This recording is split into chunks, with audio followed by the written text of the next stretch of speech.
Hey crew, Mark Hadnaker here. Going to talk about I'm going to give you a solo drill, learn how to work what we call the throat cutter sprawl, and then this is really going to tie in heavily to what we're doing on ESP Raw number 158, which comes out tomorrow, December 1st, 2015. For the solo drill, just take your standard, your throwing dummy, and I've got it propped up in a floor bag, so this allows us to get some coverage for what we're looking to do, because the sprawling straight in a flat out. A throwing dummy doesn't really give you the elevation. We're getting a little bit closer to true angle here.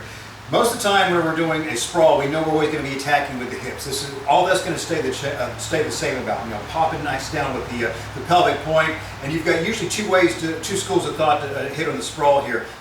Once we get the hips in play, one of which is going to be running with I'm kneeling down on this with the double underhooks. The other version will be coming through doing a hip block, so you're really keeping the hips away from you. Of the two, I'm a bigger fan of the hip post and push away. When you go with the double underhooks, I think it kind of keeps you pretty much almost completely into a defensive frame of mind.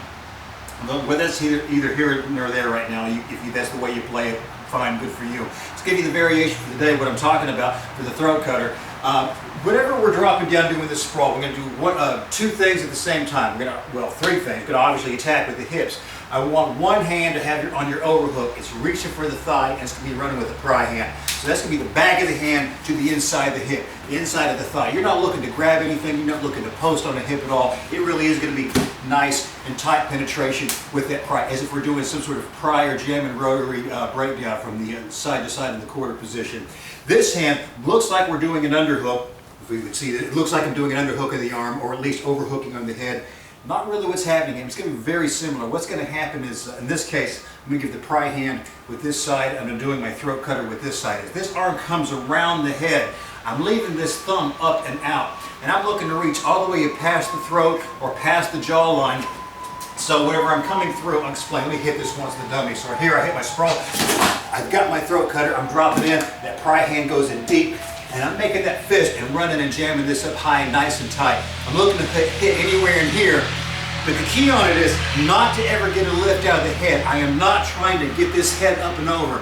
I'm using this thumb as a kind of a somatic mnemonic to pull this direction, as if I'm give this hitchhiking motion. So I'm here, not a lift. So once it stays in play, the elbow stays right where it would be, and then starts moving this direction. You're not going to be able to see it here. This is more of a feel thing. The dummy's great because it's such a rigid partner to play with. Whenever you're working against a human being, you're going to start feeling what's going on. The head starts getting kind of this weird cocked out of alignment position. So we're blocking these hips from traveling in any further with this, and then we're taking that head. Our hips are acting as taking the head down, and this position against the neck starts pushing that cervical vertebra off a little bit.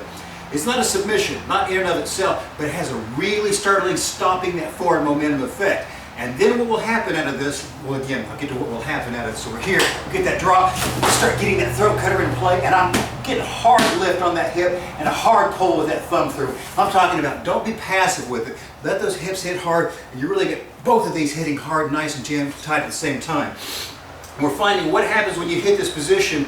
We get one of two reactions out of your shooter, and we're going to give you a nice long ground and pound submission chain out of the two reactions. You don't bait them, you just hit your throat cutter, and it depends on whether you feel the hand, if this hand gets, if their hips get light on your pry, we're going to run you through the chain of what to do there. If their hips get heavy on that pry, we run you off the other course. And if we want you, on that 158, you'll just run off, you'll bifurcate according to them. It all has to do with that hip pressure. What you feel on that hand will depend on what you will do. But in the meantime, till you get there, grab that dummy, at least give yourself 3 5-minute rounds of dropping both sides, just moving straight off position. You can throw the punches and drop, and make sure you're just not laying on it. I'm talking, this is lifting nice and hard, and this is pulling through nice and tight as possible. Hit that thing hard and heavy, really drive that throat cutter. Remember, no lift. It's got to be across. Don't get any elevation out of this whatsoever.